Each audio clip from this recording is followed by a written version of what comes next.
ketidaksesuaiannya apa Pak Kapolres?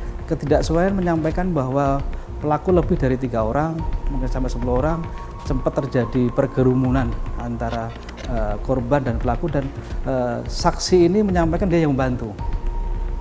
Jadi tidak ada sinkronisasi antara yang disampaikan dengan alat bukti atau barang bukti yang ada di sekitar TKP. Pelaku menyampaikan yang membunuh, dia mengarang cerita ini berapa orang informasi? 3 sampai 10 3 sampai 10 orang, dan itu memang Dan tidak dia ada tanda-tanda sama sekali. Dan dia informasi dia menolong korban untuk menghalau pelaku ini sampai pelaku kabur. Artinya sempat, menurut cerita dari pelaku ini sempat melihat segerombolan orang itu ya secara dia langsung. Ya, perkelahian itu, sehingga dia beralibi bahwa mengalami luka di tangannya. Hal itulah yang membuat saya kecurigaan yang ada cerita yang mengarang-arang di sana. Dari hasil pelaksanaan olah TKP tersebutlah saya menemukan barang bukti berupa senjata tajam dan baju yang digunakan oleh pelaku ini. Sehingga kami cross check dengan pelaku yang sudah kita diamankan di Polsek, akhirnya dia mengaku bahwa dialah pelakunya. Niat membunuh korban atau bahkan satu keluarga ini muncul pada saat kapan Pak Kapolres, informasi dari pelaku? Apakah memang sebenarnya karena memang tadi sudah dikatakan ya sudah pernah ada hubungan sebelumnya, ini memiliki dendam sehingga ingin membunuh? Dia menceritakan ke penyidik, apabila ada orang yang menghalang-halangi terhadap niatnya untuk pemeriksaan, dia akan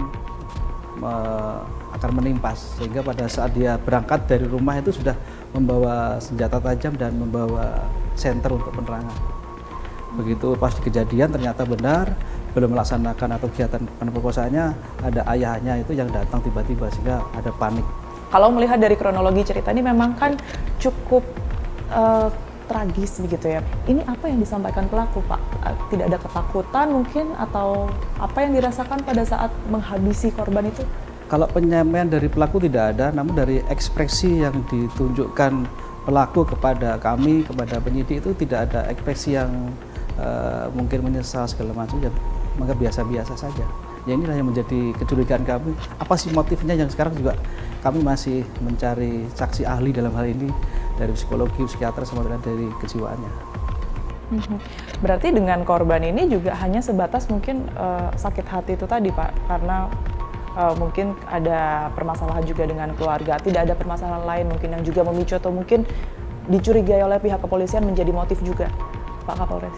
Sejauh ini belum ada, jadi memang mungkin karena permasalahan antara kedua pihak pelaku dengan korban yang sudah menumpuk selama bertetangga ini mungkin sudah bertahun-tahun, kemudian juga ditambah dengan ada motif asmara tadi, ditambah dengan situasi yang dalam pengaruh miras tadi itu, jadi puncaknya pada kemarin malam itulah.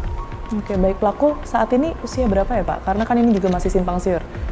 Pelaku kalau kita dari identitas yang kami amankan tanggal 27 Februari itu genap usia 18 tahun.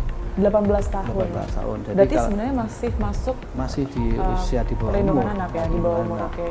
Namun kejadiannya ini kan masih di tanggal 6, jadi masih kalau berbicara 18 tahun masih kurang 21 hari lagi sebenarnya. Oke. Ya. Pasal yang kemudian dijatuhkan oleh pasal yang kita kepolisian? sangkakan hingga saat ini kami menerapkan pasal utamanya pasal 340, kemudian subsidiar ke 338, subsidiar lagi ke 365 KUHP. Karena apa kita masukkan 365? Karena dari yang bersangkutan ini dari awal juga ada niatan untuk mengambil barang yang mengakibatkan meninggal dunia di tempat kejadian perkara. Jadi kita subsidiar lagi 365 ayat 4. Baik Pak Kapolres, terima kasih banyak atas informasi yang sudah diberikan. Terima kasih, Pak. Kita temukan fakta selanjutnya. Maka menurut saya naif betul kalau kita masih berpikiran bagaimana cara meringankan hukumannya, bagaimana cara kita melakukan dia secara lebih manusiawi dan seterusnya.